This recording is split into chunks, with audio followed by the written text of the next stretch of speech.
Some council members want to lay out their amendments on item 59, but Councilmember Casady, do you want to lay out your item? I'll move the item. Which version? The version that was latest on the message board. Is there a second? I'll second it. Moved by Councilmember Casar, seconded by myself. And Councilmember Pohl, did you want to lay out your amendments? I think Councilmember Alter wanted to go first, or I suggested that she go first. Councilmember Alter. Happy to go first, and hopefully these will be friendly amendments. My first amendment adds to the section about the report back for May 1st. So it adds a clause at the end. So it would now read, the City Council directs the City Manager to provide a report back to Council on the implementation of this resolution, including changes to policies and procedures by May 1st, 2020. My amendment adds the following language, and to provide a written report to Council on the implementation of this resolution by January 31st, 2021. My second amendment adds the following after page 7, line 128. The City Manager is directed to inform City Council should available testing at state or private labs inhibit the ability to prosecute high-priority felony-level cannabis-related trafficking offenses or a violent felony charge, not a cannabis-related charge, in a timely manner. Both of these amendments are intended to make sure that we have appropriate information moving on to see how this resolution and these changes to policy are working in practice, and make sure that we have the information we need to reevaluate down the line should that be necessary. Okay. And just real quick, I didn't want to start having the discussion before the speakers, just laying them out. No, Mayor Pro Tem, I think that the amendments as I've seen posted are so close to being exactly friendly that if there's just some sense that they get that it all works out, then I hope that that informs the speakers that generally of where this is headed, and that might change the way the testimony goes and even shortens it. Okay. So if y'all will entertain this quickly, I'm fine with Councilmember Alter's second report back date, and I just wanted to make a small change to it, and if she finds it friendly, I think that this could be incorporated in, which is just there is a very small number of these felony cannabis-related trafficking cases at any given point. I believe that the city manager should be able to get this done and for this to not interfere with those cases. That's my understanding throughout this. And so the small edits here are just to say we want the city manager to ensure that this works and to report back to us on progress. So, of course, if something isn't going well, of course, we would anticipate hearing that back. So let me just ask the city manager, part of what I'm trying to avoid is a situation that we've been experiencing with our DNA kits where we don't have capacity to process testing at the state level because we have no lab at the city level. And obviously this is a much smaller number of cases, and I'm totally comfortable with the limits that we're placing. I just want to make sure that we're not going to get in a situation where council's not going to know that there's a problem with the testing and no one's going to come to us and say, we have a problem and we need to fix it within a timely manner. So I don't really care which of the languages we use. I just want to be very clear that should we get into a situation where that testing has some kind of blockage at the state level for the cases we've decided are appropriate to seek that, that we're going to take actions to address that quickly and in a timely manner. Is that understood? Yeah, Councilmember, that would be my understanding, and it sounds like there's a lot of similarity in the direction. So I think the language as amended by Councilmember Casar would be fine. That's fine. I'm fine then with that. Do you? Okay.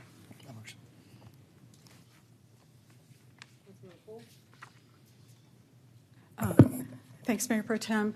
So first off, I just wanted to reiterate my wholehearted support for the resolution that Councilmember Casar is bringing, in particular the revised version of it, and the purpose of it, which is to make sure we're not focusing our resources on low-priority marijuana cases, especially in light of House Bill 1325. The additional updates that have ensued since we started posting on the message board have really helped get the clarity to the issues on felony prosecutions that I was interested in. I brought my earlier amendments to make sure that we were clear about the changes we were making, and also to express my desire not to jeopardize those prosecutions. Those are the high priority cases. I think that the clarity has been achieved, and so with the revised amendment that Councilmember resolution, the revisions that Councilmember Casar has brought, and the additions from Councilmember Alter, I don't feel the need to offer any additional amendments. So I'm good to go. I really appreciate everybody working together on this and appreciate the public coming out. Please do testify about why you think this is important, but I assume y'all want to see us vote on this, and we take a 5:30 break, so I'll urge everybody to talk about why this is really important. I think it's really important, and if we get this public hearing done quickly enough, we can hopefully get it done before dinner. Yeah, so I thought there was going to be more discussion and amendments. Are there any other amendments that were, Councilmember Tova? No, I don't have an amendment. I just have a question. Councilmember Casar, have you passed out your revised resolution on the dais? I'll get that printed. We were having printer okay. challenges, but Gotcha. we'll go get that Thank printed you. right now. And so just to be clear, you are accepting Councilmember Alter's, both of her amendments. The first one you've revised with the amendment that you distributed. Councilmember Alter, you're comfortable with those edits? It was the second one that was amended, not the first one. Okay, but basically both of those, you're comfortable with Councilmember Casar with the amendments that you've made to Councilmember Alter's amendments, and then Councilmember Poole, you distributed an amendment sheet, but you're not intending to move those because they've already been incorporated into Councilmember Casar's revised resolution. That's correct. I have Okay. distributed that looking for some additional clarity, and I think that's been achieved. So Okay. I'm good to go. Thanks so much. So with that, just to make those folks in the chamber clear, it looks like there's agreement. There won't be significant discussion, and this will likely pass. But we, of course, want to hear from you. So I'm going to start calling the speakers. Noel Davis, and I'm going to call a couple of people so you can get on deck. Noel Davis, Emily Garrick. Is Andrew Epstein here? Andrew Epstein? Okay. Warren Berkeley? Okay, so is Noel Davis here? No? Okay, so then it's Emily Garrick. You have 7 minutes. And after Emily is Anna DeFreitas. Did I get it right that time? Bradley Hargis and Jennifer Humphrey. You have 7 minutes, Ms. Garrick. Thank you so much, Mayor Pro Tem Garza and council members. My name is Emily Garrick. I'm a managing attorney at the Texas Fair Defense Project.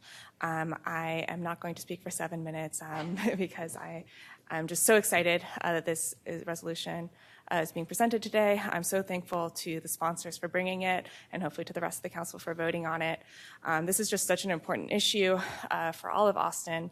At the Texas Fair Defense Project, many of the people that we help and who we work with, many of whom are single mothers, have had to suffer from the consequences of our possession of marijuana laws. They have lost their ability to drive. They have been put in jail. They have had warrants that they have had to live with for years. They've lost their housing. They've been kicked off of public benefits, all because of possession of marijuana laws. But after this last legislative session, one of those laws changed.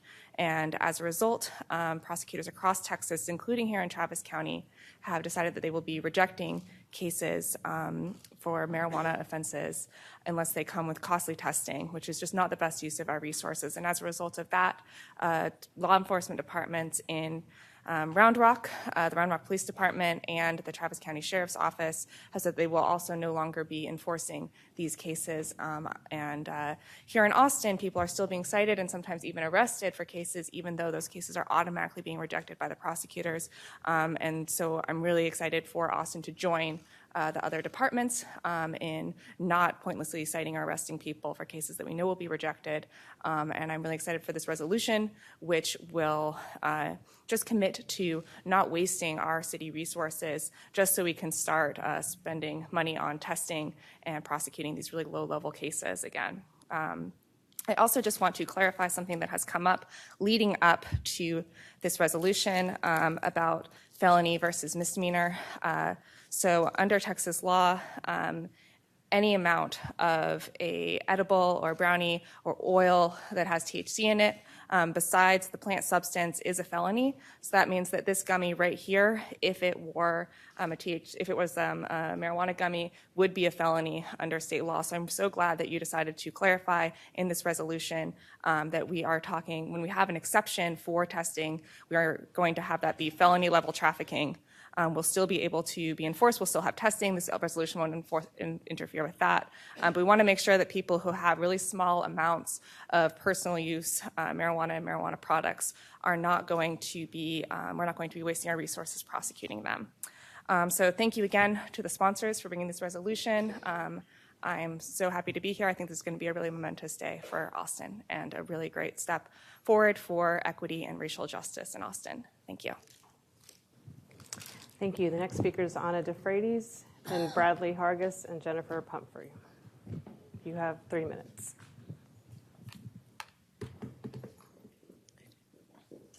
Hi, good evening. My name's Anna DeFreitas. Thank you so much for the opportunity to testify on this. I'm here in my capacity as a co-founder of Survivor Justice Project in support of this work. I think I'll go ahead and read the comments I had prepared and offer them with the recognition that this isn't actually a contentious thing, but I would like the opportunity to put some things on public record if y'all will indulge me. So I want to be clear, we're a group that works to transform sexual violence in the community and in systems, and the reason we're here before you today is primarily because Survivor Justice Project sees this as a racial justice issue. First and foremost, and I know that many of you do too. And that is not separate and apart from our concern that we have with sexual assault in our community. We learned through the leadership of the folks spearheading this effort that possession of marijuana was the third most common booking in Travis County Jail in 2018. We also learned that Black people are 6.5 times as likely to be jailed for possession of marijuana in Travis County as their non-Hispanic white counterparts, despite the fact that usage is the same. And so for us, this is unacceptable. So we know also that poverty and the lack of employment opportunities and the lack of institutional support from police and judicial systems are all considered risk factors for sexual assault. And you'll recall that we came before this body in support of decriminalizing homelessness to clarify that people who are homeless are at far greater risk of experiencing sexual assault than of committing it. So for us, it was real obvious when we know that experiencing poverty increases the risk of being a victim of sexual assault, and we know that people of color in our community and Black folks in particular are being jailed at over 6 times the rate of white folks. I just want to put out there, why are we collectively scratching our heads when we talk about the fact that only 9% of folks choose to report their sexual assault to law enforcement? For us, it's all connected. So yes, this is absolutely about better dedication of resources. Yes, this is about the inefficiencies and unenforceability associated with testing THC. And this is absolutely the result of the legislature's not taking action. We hope they'll clarify this next session. Yes, this is a waste of law enforcement time pursuing misdemeanor offenses that we know our local prosecutors won't take up. But I just, each and every one of those reasons alone is enough to pass the resolution. But I hope that we can be honest about the fact that this is first and foremost an opportunity to stop a racist practice of enforcing low-level marijuana possession in the name of public safety. So thanks for the opportunity to put that in the record. Thank you. Bradley Hargis, Jennifer Pumphrey, Paul Quincy, and the next is Chaz Moore. Is Christian Caballero here? Okay.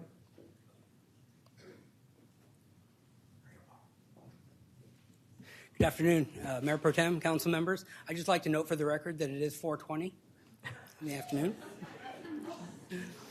My name is Paul Quincy.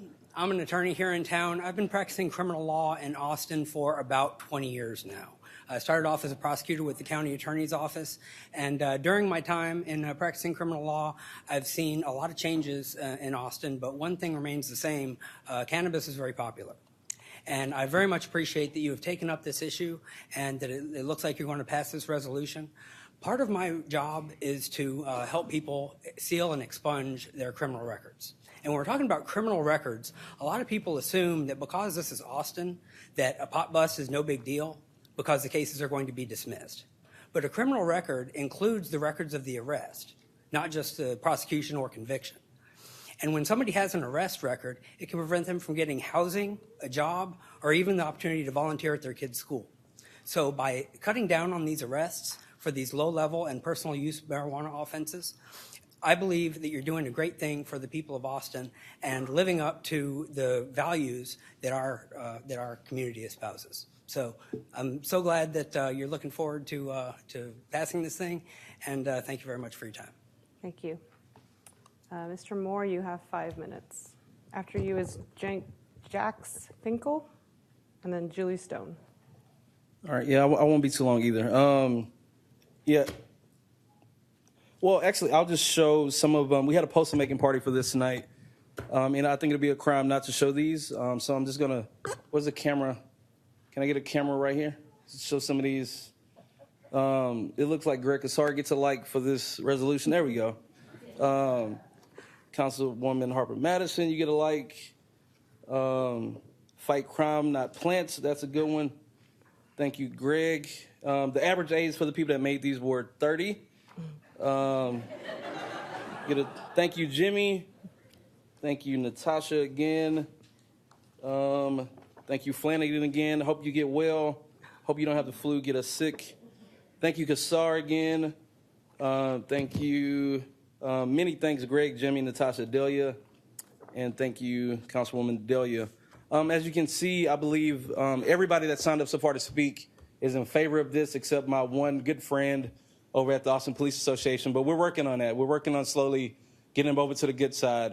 Because we just think at AJC, again, like I've been saying, you all's job is to, as much as you can in your jurisdiction as council members in the city, to undo the legacy of white supremacy, to undo the legacy of Jim Crow, to undo the legacy of discrimination and all the things that have made not only this city, not only the state, but this country what it has been. So I commend you all for taking yet another step in the right direction, yet another step as we try to get towards an equitable, just a future for all. And this is just a small step. So yeah, let's get you all home to your family. Let's get out of here. I'm looking forward to this passing, and me and Ken Casady are going to eat a brownie after this. That's what he told me. I don't know what kind of brownie, but we'll figure it out. Is Jax Finkel? Hello, my name is Jax Finkel. I'm a tech. Hang on one second, because some people donated time. Did you need more than 3 minutes? You know what? I'm going to just try to go through it really quickly. Hopefully, Okay. I can do it in 3 minutes. Okay. I even printed out extras with a resourced speech for you guys. It sounds like it's going to pass. So we don't really need to do that, but I do want to get some on the record. Just in case you go over 3, let me just see if these. Is Crystal Erickson Collins here? Okay. Is Sarah Nugent here? Okay. You have up to 7, but feel free to. I will try to be brief. Okay. Thank you so much. So my name is Jax Finkel. I'm a Texas native, and I live in District 6. I'm here in my capacity as Executive Director for Texas NORML. We're the Austin chapter of the National Organization for the Reform of Marijuana Laws. We actively engage up at the Capitol during session and here locally, and we focus on changing damaging policies that surround the prohibition of marijuana, scientific name cannabis sativa L. The cannabis plant is made up of many different cannabinoids, including tetrahydrocannabinol, THC, and cannabidiol, CBD, the most popularly known cannabinoids. Hemp is statutorily defined as cannabis with only trace amounts of THC, being 0.3% or less. To give some context to why what you are doing is so important at the state and federal level, At the federal level, hemp was removed from the Controlled Substance Act, the CSA, in December of 2018. Texas was then bound to amend our schedule of controlled substances to remove hemp from the list. This created pressure for the Texas legislature to create a hemp program and statutes surrounding it. The bill passed unanimously out of both chambers and was signed by the governor on June 10th of 2019. Since THC is not responsible for the smell of marijuana, there is no way to tell by sight or smell if a product is legal cannabis, hemp, or illegal cannabis, marijuana. The Texas District Attorneys and County Attorneys Association has given instructions clarifying that the burden of proof is on the prosecution and testing is required for any convictions. At the local level, many jurisdictions are doing the most they can within the discretion that they have. In Houston, we see that DA Ogg has initiated diversion programs and first chance programs that have saved their city over $27 million in the first year. The DFW area has dropped hundreds of cases and further prosecution is not being pursued. We see many urban areas moving to this type of policy since DAs are not going forward with prosecution. Agencies like the Travis County Sheriffs, Round Rock Police Departments, they've all stopped low-level marijuana enforcement. District Attorney Moore and County Attorney Escamilla are not prosecuting possession of marijuana cases without THC testing results. These are very expensive tests. Only a limited number of crime labs have access and are accredited to test to the 0.1%. Despite this, our understanding is that APD is continuing to cite and in some cases arrest people for possession, even though they know that these cases will be automatically rejected. When I was here before you in September, I noted that 86% of Texans want to change marijuana law from the status quo. 63 bills were authored in the last legislative session. One of the bills from a former prosecutor would change an ounce or less of possession of marijuana to a simple fine, which is also supported by the Texas GOP's platform. This bill had enormous support, passed out of the House of Representatives with a bipartisan supermajority, but the lieutenant governor decided to single-handedly prevent the bill from advancing by not holding a hearing. If the lieutenant governor had done the right thing, our state would no longer be subject to a patchwork of policies. The laws, regulations, and opinions surrounding the plant are changing. At the federal level, the MORE Act, which would remove cannabis from the CSA and also incentivize expunging old records, as well as the Safe Banking Act, which would allow licensed state marijuana-related businesses to engage in relationships with banks, have both been making their way through the legislature. Here in Texas, the Texas Department of Banking, TDB, has given instructions to financial institutions regarding hemp businesses. The Texas Department of Agriculture and the Texas Department of State Health Services are working quickly to move through regulations on both the hemp program and the human consumable hemp products program. TDA has their plan currently under review with the USDA, and once this is approved, licensing for farmers, manufacturers, and retailers will begin. These programs are extremely important to Texas businesses. The landscape is changing quickly across Texas and the nation, and this is why it's so important that the city of Austin bring further clarity for our citizens. And it is of note, I'll close on this, that hemp is legal in all 50 states. 33 states have access to safe and legal cannabis for their medical conditions. Over 24 states have decriminalized the possession of the plant, and 11 states have legal access to adult use markets. Austin is a hub of events, festivals, conferences, and so much more. Many of the visitors to our state have no idea how harsh the criminal consequences are for possession. In fact, many of our own citizens do not even understand how hard they can be impacted by this. I appreciate that you are doing the absolute most within the discretion that you have to prevent these arrests and to make sure that taxpayer funds are not wasted on enforcing this failed policy and rather are refocused where they belong, protecting our city from violent crimes and property crimes. I also want to thank my Councilmember Flanagan, who's not here today, for being one of the authors, and each of you that sponsored this bill. It's very important, and I appreciate that you're going to vote it forward. I tried to do that as quickly as possible. Thank you. Mayor Pro Tem. Go ahead, Councilmember Casar. And Ms. Finkel, I know that if Councilmember Flanagan weren't feeling ill, he would be here, and he'd thank folks from District 6 who come in from far away. And I know Heather Fazio, Mobley Watkins, and Jack Kerfman are all in from District 6 on our speakers list. So I'm standing in for Jimmy to say thanks for being down here. Julie Stone. Yes. You have 3 minutes. Okay. I will try and be brief and be under 3 minutes. I just wanted to say, My name is Julie Stone. I went to law school to be a prosecutor and prosecuted in both the state of Florida at the state level and with the Attorney General's office. And most recently, for the last 12 years, I was with the Attorney General's office here in the state of Texas in the violent crime division. During that time, I prosecuted all sorts of drug cases in over 20 counties in the state of Texas.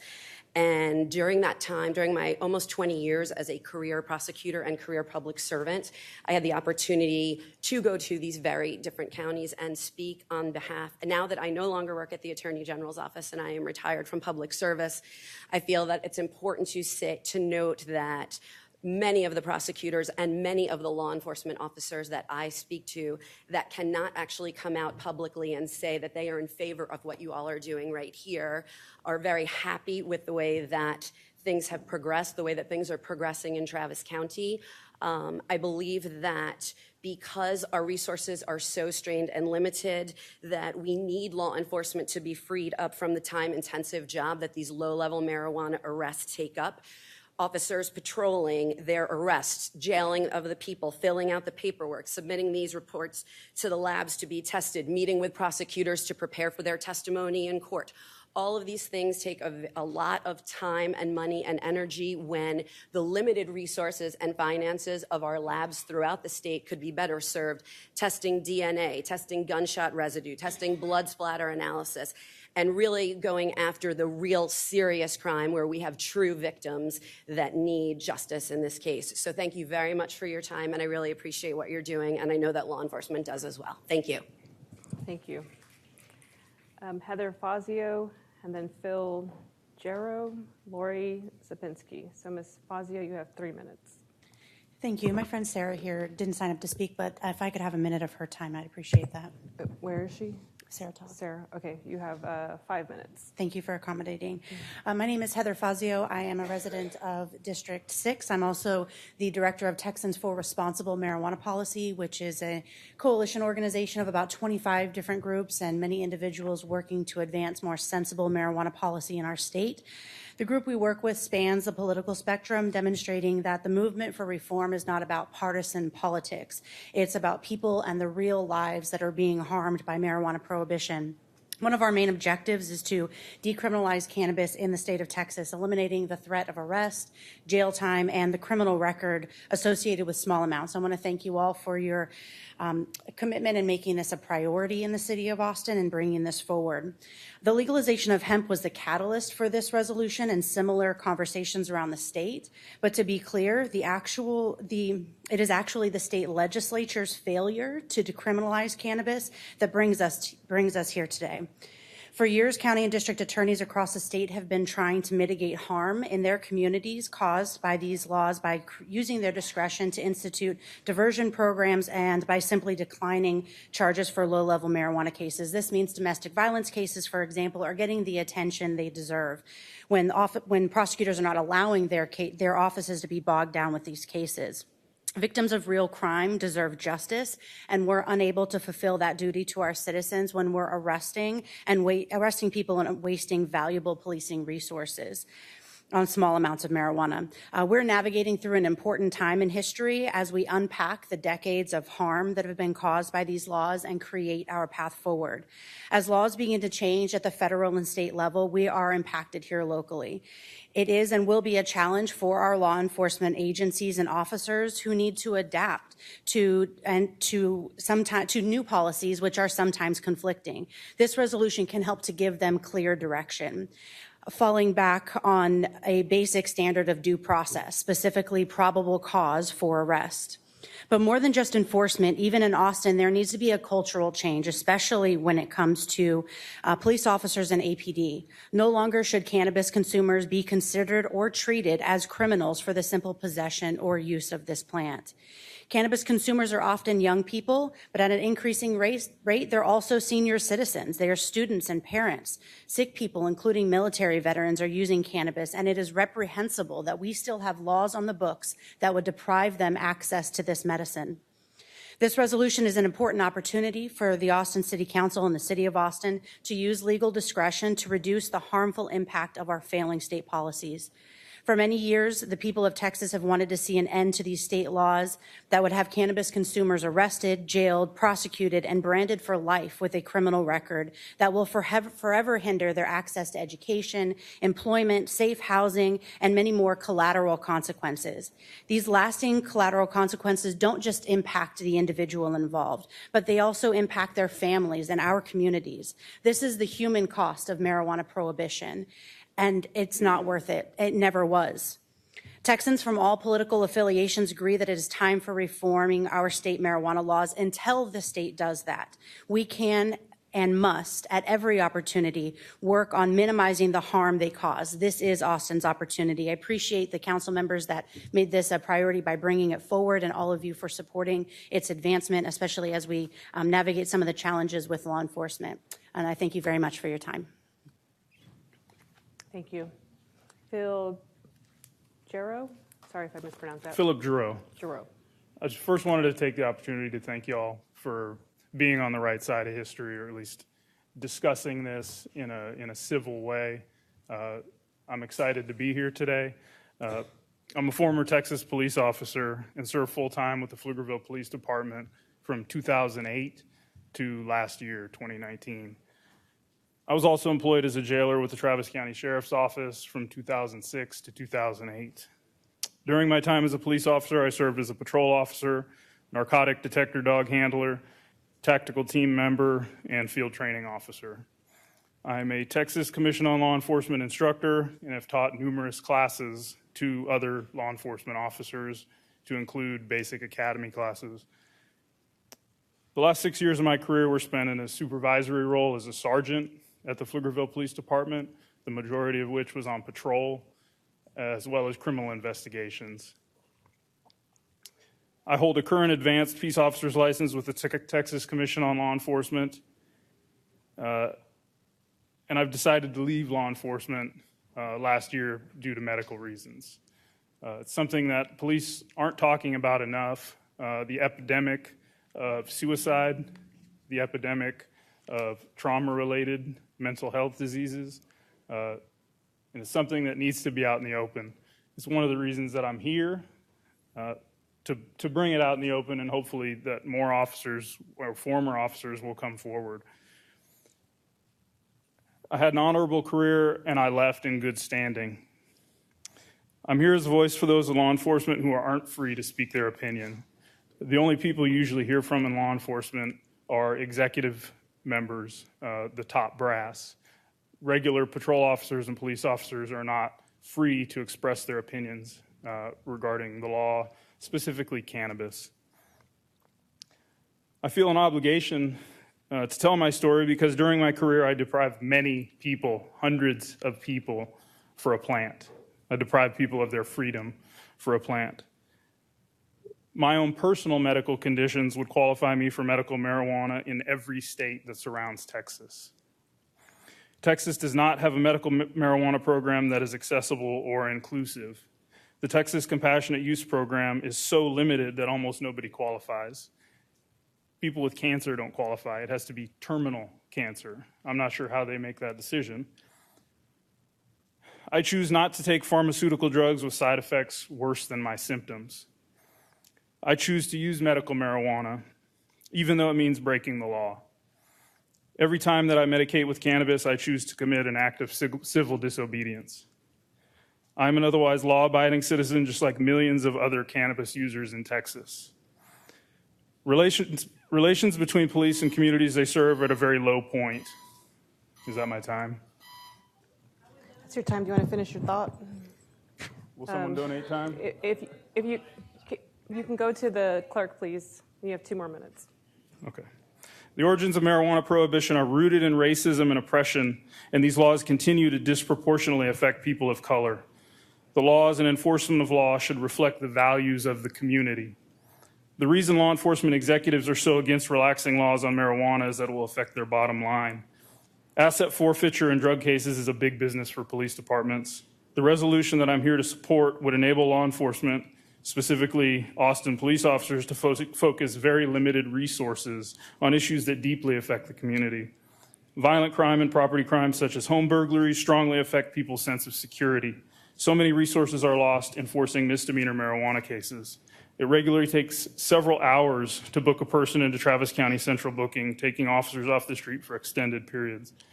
Crime labs are already backed up, and it would be impractical and very costly to test evidence in every suspected marijuana case. With legal hemp, it is impossible to tell the difference between hemp and marijuana without a lab test. These resources should be focused on important things, such as ensuring every single sexual assault evidence kit is tested. These resources could be used on more child abuse detectives, more sex crime detectives, more robbery detectives. Ask yourself, what is more important, arresting people for a plant or dedicating resources to investigating and combating real crime? We all know that Austin has been in the news for issues with how sex crimes are investigated, untested rape kits, clearance rates, and victim satisfaction with police service.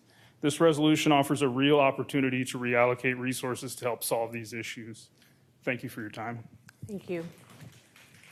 Lori Zabinski, and then David King and Jeffrey Clemens, it looks like. Is Lori Zabinski here? Is David King? Mr. King, you have 3 minutes. Okay. Can you tell the clerk, please? Jeffrey Clemens? João Paulo Connolly? Matt Wallace? Dominic Silvera? Chris Harris? Is Lauren Ortel here? And so with Mr. King's, you have 7 minutes.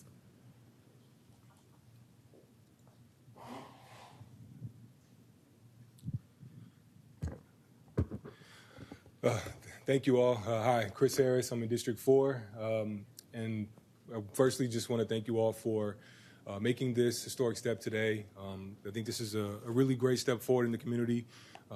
It's really hard to make additional points in favor of this resolution beyond what's already been stated, so I'll try to be brief. But I want to highlight something that happened this week. The Trump Department of Justice released another awful memo, but buried within that awful memo on law enforcement was a really interesting nugget, which was that many folks in law enforcement are struggling with the extent to which our citizens, our people, our lawmakers have thrust all social ills onto them. And I want to salute this council because along with work that you all have done on issues relating to homelessness, along with the Freedom City policy resolution, along with your investments in mental health first response, along with your investments in the Sobering Center, you've taken concrete steps to take things away that law enforcement is currently dealing with, that is funneling people into a system which is causing more harm than it's doing good, that's not helping public safety, but really just setting people back, and is being done obviously in a racially disparate way. And you've really helped to fund alternative solutions to those issues. And I look forward to continuing to work with you all to fund those alternatives, to ensure that we have the best people responding to each and every type of issue that we see in our community, and to ensure that our public safety resources are really dedicated to the issues that are impacting public safety in our community, not to things that are really our lack of creativity and resources for social ills that can and should be addressed in other ways. And so, again, I salute you for passing this resolution. I think this is a really good start. And I really hope that our police department and its leadership will get on board with these sorts of changes, because they are positively impacting very large sectors of our community by ensuring that they don't wind up in the spiral of the criminal justice system, don't end up with a scarlet letter for life that leaves them free and open to discrimination in all forms of society moving forward. And I really hope that, again, we can continue to build on this momentum and continue to do good work on behalf of those that have been most marginalized in our community. Thank you so much for the time. Thank you. Jarrett Grimes, and then it'll be Elizabeth Rome and Ramsey Sethi. Mr. Grimes, you have 3 minutes. Yes, my name is Jared Grimes, and I've been deeply impacted. I've been found in my possession small amounts of marijuana. And when they made hemp legal, I began to think, well, you take something that looks like marijuana and you legalize it. However, you leave it in the officer's discretion to say whether or not you're going to take somebody to jail for it, which seems just unfair. To leave it in the officer's discretion whether or not they want to take somebody to jail for something that looks like something that's legal or illegal. These officers are not trained medically. They're not licensed medically to make the distinction between the two. So I just thought I'd come out and share my thoughts about that. And thank y'all for having me. Thank you, sir. Elizabeth Rome,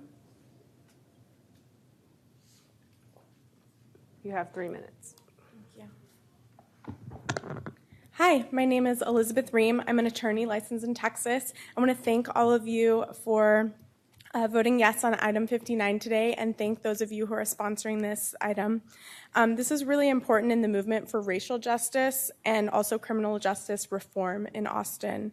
Currently, low-level marijuana citations and arrests may be merely an administrative burden for APD or the city, but for people who are cited, they can have an enormous impact, and it disproportionately impacts communities of color, as all of you know from your background materials and all that you've worked on to get here. For youth, early contact with the justice system correlates to problems later and can inhibit their educational and career goals. For anyone who's vulnerable, including people experiencing homelessness, arrests can affect their current and future jobs, parental rights, and financial stability. While not relevant to the vote today, I would encourage this council to support further decriminalization of low-level marijuana possession, regardless of THC levels or availability of testing. So please today take this step of passing this item to end unnecessary citations, and in the future look for further opportunities to address inequities in the criminal justice system. And thank you so much for what you're doing. Thank you. Ramsey Sethi, and then it's Justin Atkinson and Jared Brackenridge. Mr. Sethi, sorry if I mispronounced that. You have 3 minutes. Okay. The criminalization of cannabis stems from xenophobia against Mexican immigrants, as well as from racist rhetoric against African Americans. And to this day, through confirmation bias, blacks and Hispanics are disproportionately targeted with possession of cannabis, despite whites possessing cannabis at similar rates. The criminalization of cannabis is not just a race issue, but a generational issue. Young people are statistically more likely to be caught with cannabis and therefore incurring criminal charges. That ends up hindering their overall future. You're destroying young people's future. These victimless crimes of possession are handled with fines, time in jail, and a damning record, all of which are based on outdated, disproved, regressive psychology that uses punishment as rehabilitation. And the question is, how are you rehabilitating people by punishing them?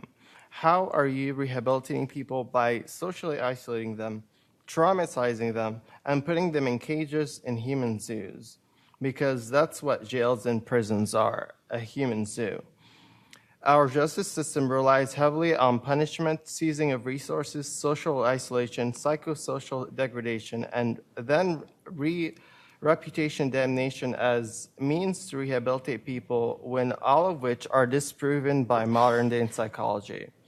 Punishment doesn't equate to rehabilitation. Punishment doesn't deter crime either. It's the perception of getting caught that is the deterrent, not the punishment itself, and that's from the National Institute of Health. Our justice system needs to drastically be reformed to be congruent with modern day psychology, and punishment fires back. How much money are you spending on these cases? What's the quantifiable cost that the taxpayer has to pay? And what's the unquantifiable cost of ruining somebody's future by damning them with a criminal record for a victimless crime? any council member that doesn't vote in favor of this loophole of a proposal is by proxy a racist, because the criminalization of cannabis stems from and is based on xenophobia against Mexicans, Mexican immigrants, as well as racist rhetoric towards black people. And to this day, through confirmation bias, blacks and Hispanics are still targeted for possession when whites possess cannabis at a similar rate. So if you perpetuate the same racist rhetoric, whether indirectly or directly, you're a proxy racist. And this is not just about cannabis. This is about a need for a broader criminal justice reform, because our current system is entrenched with racism and colonial psychology that is not congruent with modern day psychology and is not suitable for the 21st century. Thank you. Thank you, sir. Justin Atkinson, you have 3 minutes.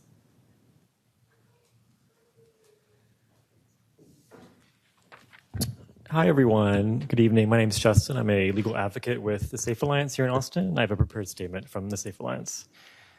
SAFE is an Austin-based nonprofit whose mission is to stop abuse for everyone by serving survivors of child abuse, sexual assault and exploitation, and domestic and dating violence. We are dedicated to ending violence through prevention, advocacy, and comprehensive services for individuals, families, and communities that may be affected by abuse.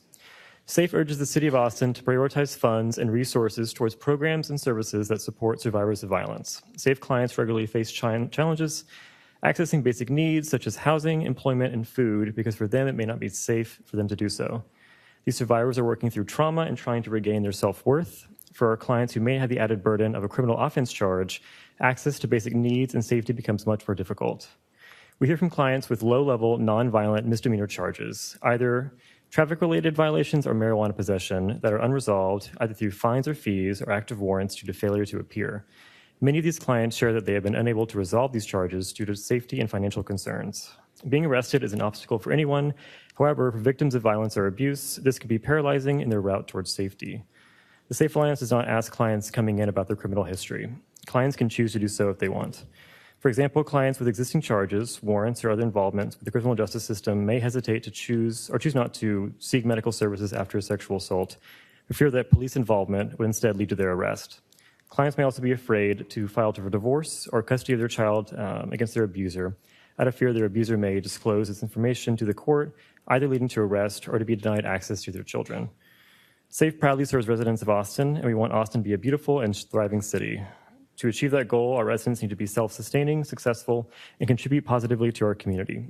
We can't ask our residents to do that unless they feel physically safe. We ask that the city continue to provide funding and resources to those programs and services that results in a safer Austin for everyone. Thank you.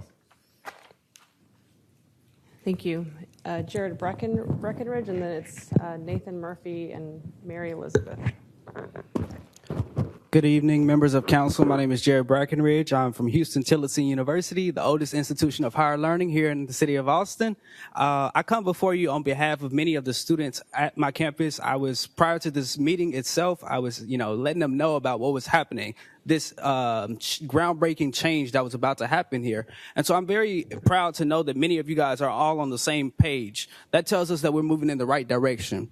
What I will say is when you look at marijuana, I hate to use that term because I know the derogatory form that it comes from and its implications and all of that. But what I will say is you have to know that there's not much wrong with marijuana, but it has been criminalized and it has been given this negative connotation when it's really not for that. It's just to keep our black and brown people into jails and things like that. So I want to commend you guys for all taking the right steps on this. As we also know, many of the college students on my campus, at many other campuses and things like that, they're pursuing a degree.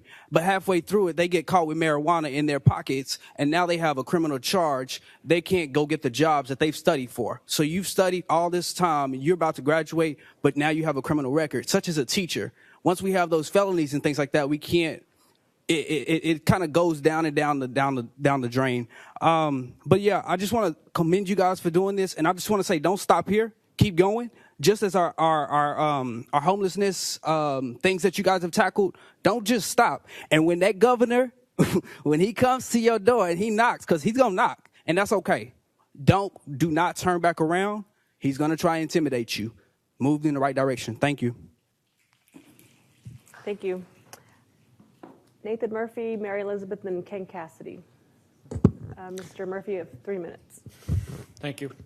My name is Nathan Murphy. I was born in Austin, and I've been gone for quite a while. But in that time, I have many degrees, and I also spent 3 years working in Colorado with a hemp extraction company. So we took hemp flower, and we turned it into oil, which we then turned into products. So I have some experience on the topics for which we're explaining and talking today. I want to first off thank all of you for your commitment to this issue and for taking this step. My address today, I would like to talk about the future of where we're going, because from what I can understand of the Texas law, as Jax said earlier, the concentrates are still highly illegal. And when it comes to concentrating hemp, even legal hemp that comes in the form of a flower at less than 0.3%, when you remove the plant matter and you have just the cannabinoids and the terpenes that are left, the concentration levels can rise, and that, according to the letter of the law, can be interpreted as some sort of felony just for taking it and turning it into a more accessible form for people who don't wish to continue to smoke cannabis or hemp, and they prefer to take a tincture or something else similar.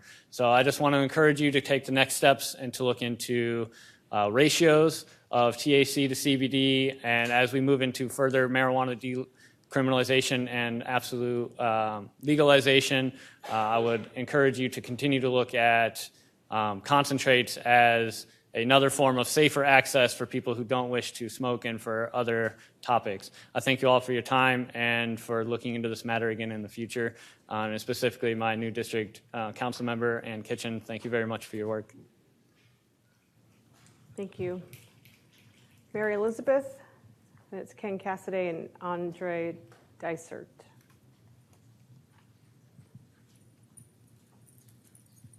Hi, I'm Mary Elizabeth. I'm a volunteer with Austin Justice Coalition, and I live in District 1.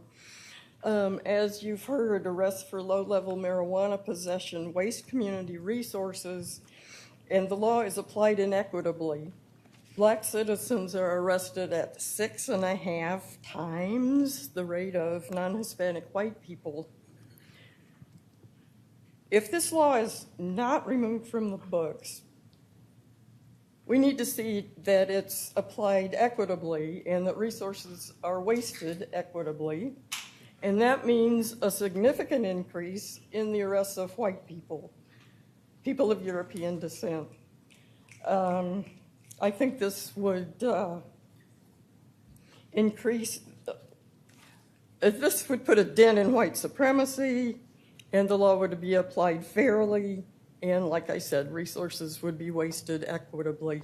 We all know that people on West Campus, South Austin, Travis Heights, Hyde Park, Terrytown smoke pot. So it's not going to be difficult to reach this goal. Thank you. Thank you. Mr. Casady, and then Andre Dysert and Mobley Watkins. You have 3 minutes. Good afternoon, Mayor Pro Tem and Council. What a surprise that I'm the only naysayer in this. It's not that I'm a naysayer, because I've actually been in a lot of your offices here lately working with EMS and fire on CBD oils. I would much rather have my police officers using CBD oils than using opioids and other forms of medication. I have a lot of sympathy for this officer here that had to retire. But the one thing I do want to try to educate you on and just warn you, there are unintended consequences. Before I became the Austin Police Association president, I worked in narcotics for 5 years in organized crime. And I've investigated lots of different types of drug cases, cartels, and lots of high-level marijuana distributors. There are dozens and dozens of young kids in the city that are the age of 16 to 25 that have probably $100,000 to $200,000 in cash sitting under their beds right now. So it's going on around us. I've seized marijuana and that amount of money from dozens and dozens of people in this city. Those are the unintended consequences. We have people in this city right now that are suffering, and I'm not going to get in your way when you go to the legislature in a year and a half to try to get marijuana legalized. That's the place to do it. We have young kids in this city Right now, we just had one that testified about felony levels, amount of marijuana. This has nothing to do with that. So the false pretenses are already out there, stoked by the media, that it's going to be legal to smoke marijuana in the city of Austin. Now, your chief of police has told you, no, we're not. So it's against the law. We have kids in this city, they're going to take those cigarettes and lace them with PCP. Not a lot of them. Once you have to fight someone like that, I love the snickering, because once you have to fight an individual smoking PCP-laced marijuana, it's not a good result.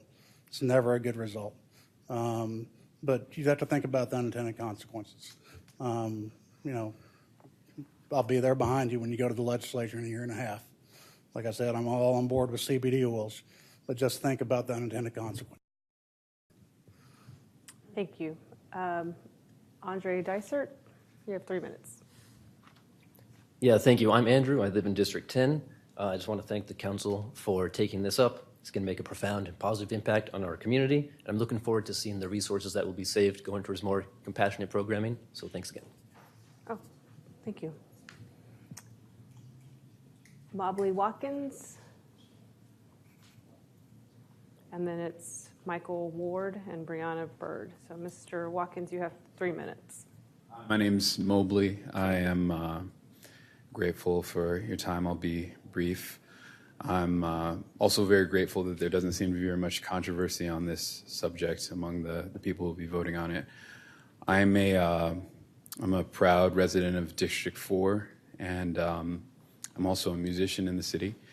So I have frequent occasions to find myself in really privileged, moneyed, predominantly white spaces in the city, and constantly see these substances used with impunity. And it's difficult to describe how gut-wrenching and how Kafkaesque it is to go from those spaces back to my neighborhood, where I interact with people, often minors, young people who've come into contact with the state and with the criminal justice system as a result of engaging in the exact same activities that I see rich and powerful people on the other side of town engaging in. So thank you very much for the step that you're taking, and I hope that it's the first of many steps in the right direction. Thank you. Thank you. Michael Ward, Jr. Yep. Hi, everybody. My name is Michael Ward, Jr., and I'm District 7. I'm here today to kind of come just to show support for this bill, for 459, and for everybody else kind of echoing a lot of the same viewpoints about how important this is to not only tip the scales back in diversity, equity, inclusion, but really kind of address what we're focusing our time on. One thing I want to bring to attention is here, I kind of saw some signs up there, and I wanted to bring some down. No more pointless arrests. I bring that up because here in Austin, there are a couple of challenges when we think about the population. If we continue to do as we are, we'll just divide ourselves between whites and non-whites, between educated, uneducated, between the experienced and unexperienced. And there's policies and procedures in place today that are just continuing that divide.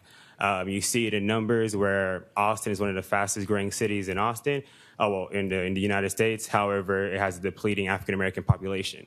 Yes, we're so close to Mexico, but we have declined immigration policies as well, just because people don't really see Austin as a place where it is diverse across the board, and saying yes to 59 could kind of tip the scales in that direction and actually show Austin for being a liberal city as it paints itself to be. Another one is criminalization equals racism. When you look at how much money is being spent across on pointless policies, on time spent on resources that could be used elsewhere. Look at the homeless population, look at immigration policies, look at healthcare. There's other things that you could be spending your time and resources on to actually start to see what are some things you could be spending your time on holistically. Right now, I just noticed that when you think about the criminal justice system, we think about it as silos, one by itself in one entity, but everything is connected. Everything is connected here within ourselves. If you're painting a narrative that certain types of individuals are the ones that should be arrested and others are not, and you're creating a culture here in Austin that is not being reciprocated across the board. And I wholeheartedly believe that instead of us trying to have less diversity or be discriminative against the board, that we need to start having different conversations we're thinking about. If I was in that situation, what is it that I would want for myself? What would I want for my child? What would I want for my brother, for my sister? And it comes down to being fair. It comes down to being equitable across the board. And one thing that I would say is too many black men is arrested.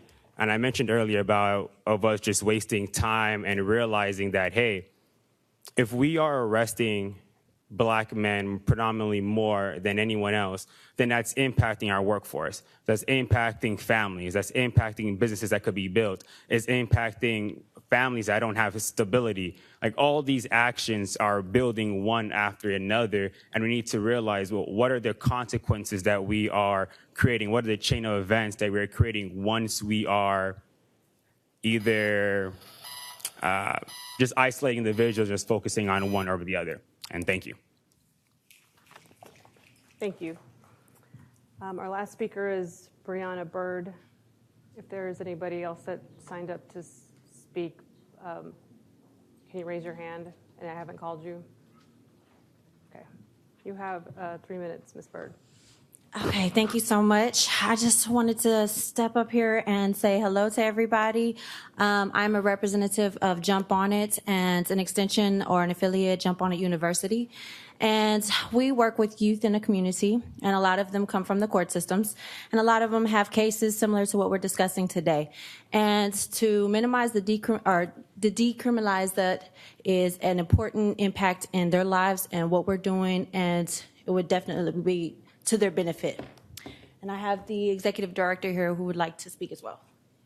Good afternoon. My name is Nook Turner, and I just want to say briefly that we're all for decriminalizing marijuana, and especially in small amounts, things like that. But I do want to emphasize to you guys, in moving forward from that point, is we need to be a lot more proactive in supporting programs in the city, such as Jump On It and others that are actually educating the youth on the effects of any kind of mind-altering substance, whether it be alcohol, marijuana, opioids, or whatever. There needs to be a lot more education going out so people can understand the effects and the cause, the consequences, and the results of any choice that you make. And that's one thing that we focus on is teaching the youth that. We pass out drug information at all of our events, everything that we do, and we educate, because we don't tell people what's right and wrong and what not to do. We want to inform them on the consequences of their choice. And I think that's going to be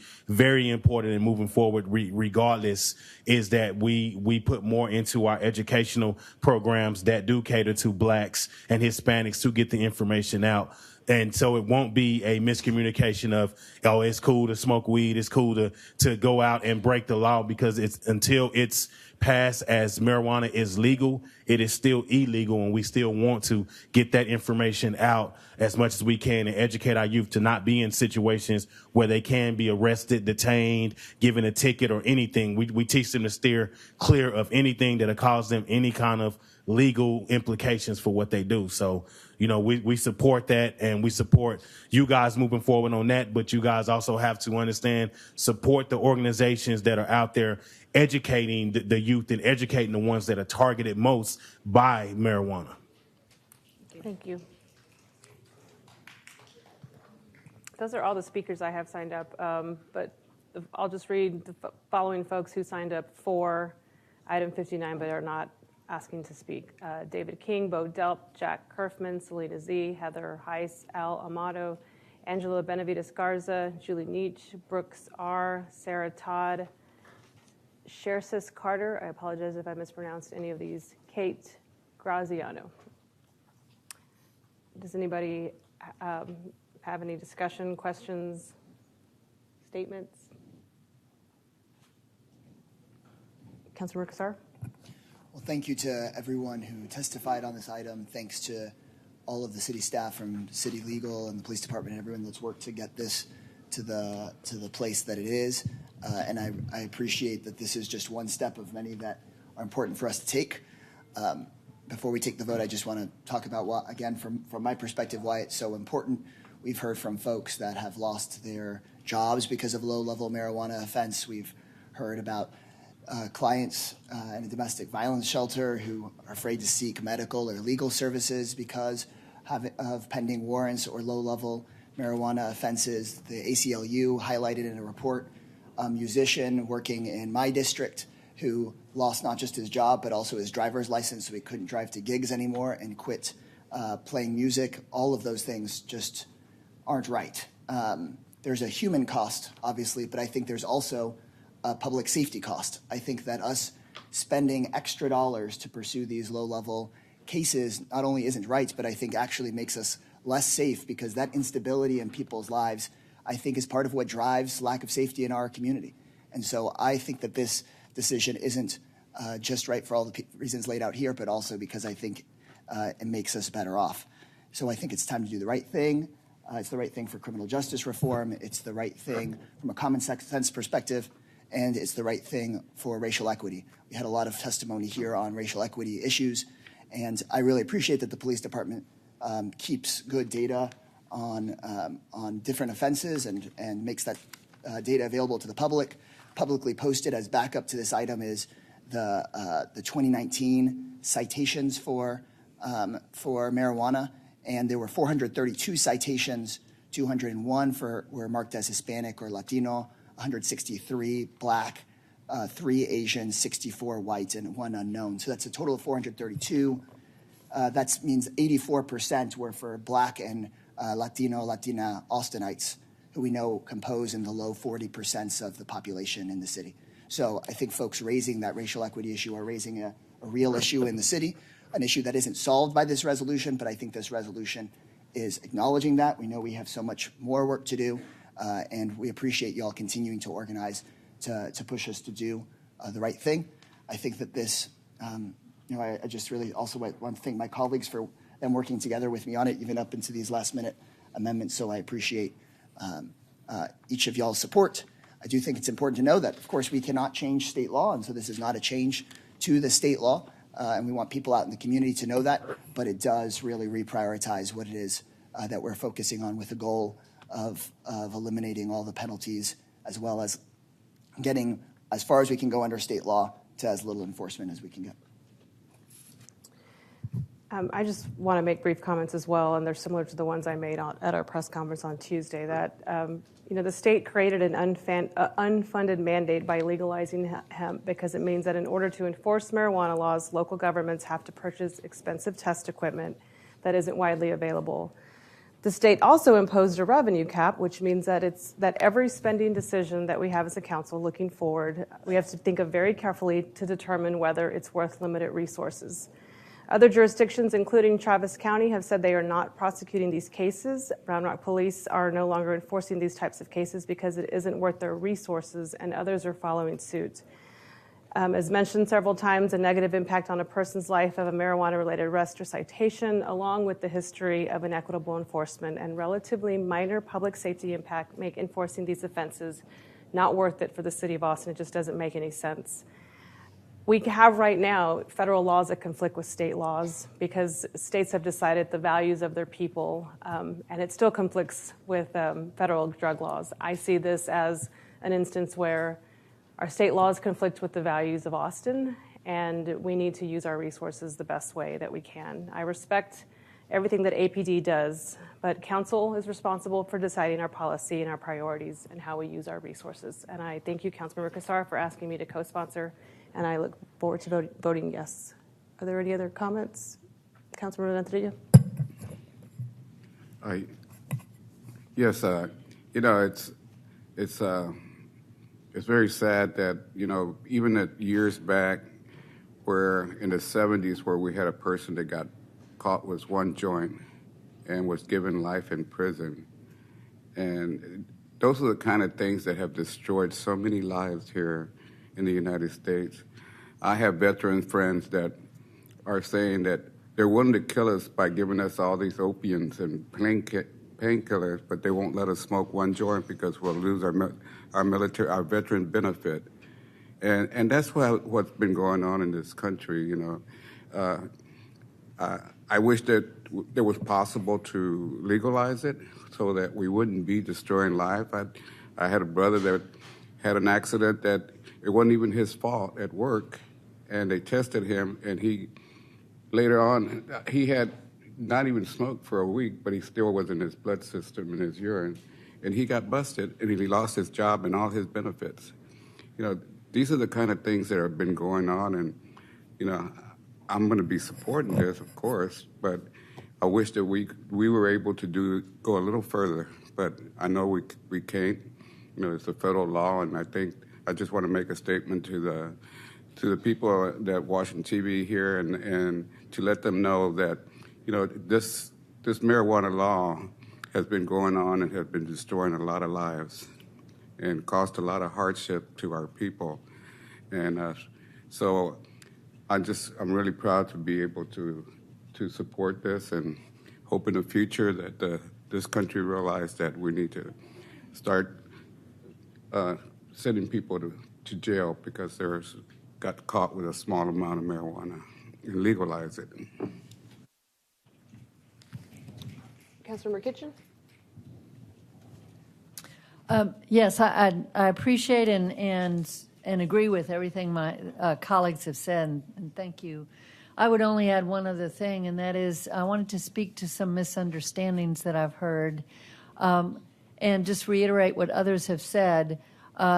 This council values and our public values continuing to protect the public from trafficking or violent felonies. And what this resolution does is it makes clear that we are continuing to focus our resources where it matters, and that's on these kinds of offenses, and that's trafficking or violent felonies. And Councilmember Casar and Alter, I appreciate y'all's amendment that makes that clear, which is that we're directed to ensure that the action we're taking doesn't inhibit the ability to prosecute high priority felony level trafficking or violent felony charges. And that's really, that is absolutely where we need to be focusing our resources. We do not need to be focusing resources on offenses that don't hurt other people. And I agree with what my colleagues are saying about the changes that we need at the state law in the future, at the state level in the future. So again, I just want to reiterate that this council is continuing with our responsibilities to protect the public and actually protect all the public, so that there are actions that individuals take with regard to individual use, that's not harming the public, and it should not be something that we're focusing on making illegal. Thanks for that clarification, Councilor Kitchen. Did you have something? I didn't want to hop in line. Councilmember Poole? Oh, no. Does anybody else on this side have any comments? Councilor Casar. Yeah, there had been, I think on that clarification point, I think there's been some requests just for it to be really clear to folks what the next steps are. Upon passage of the resolution, it essentially holds the status quo on the fact that we are not currently investing in testing for these low-level cases, and will continue to not invest in that testing. And so that's where we are today, where low-level cases are essentially being dismissed. But now, instead of the possibility of us investing that testing and going and charging those cases later, just continuing with that status quo of those cases not being tested. And then there's a request to the police department to work with law on updated policing policies as is associated with this. Now, knowing that we won't be investing in those tests, how does that impact probable cause? Can that result in even fewer arrests and citations? And so the police department will be working together with the law department with the goal of really reducing that enforcement to the greatest extent possible. And those policies will hopefully be public before May, which is what's written into this. And I think it's important for folks in the community to know that there's still work to be done at the state legislature. I mean, there are still, the law department and the police will still work to find out how to minimize that enforcement to the greatest extent under the law, but there are places where they might find under state law that if somebody can't ID themselves or they can't run warrants against someone, that there may still continue to be arrests, even if we wish that there were not. And so it's important for folks to try to still go to the legislature for where decriminalization and legalization can happen, but I believe we're on track to getting there. And this is the furthest the city council can go to just absolutely minimize our resources to this thing that has been hurting folks for too long. So thank you guys for organizing on this. All those in favor of item 59, please raise your hand.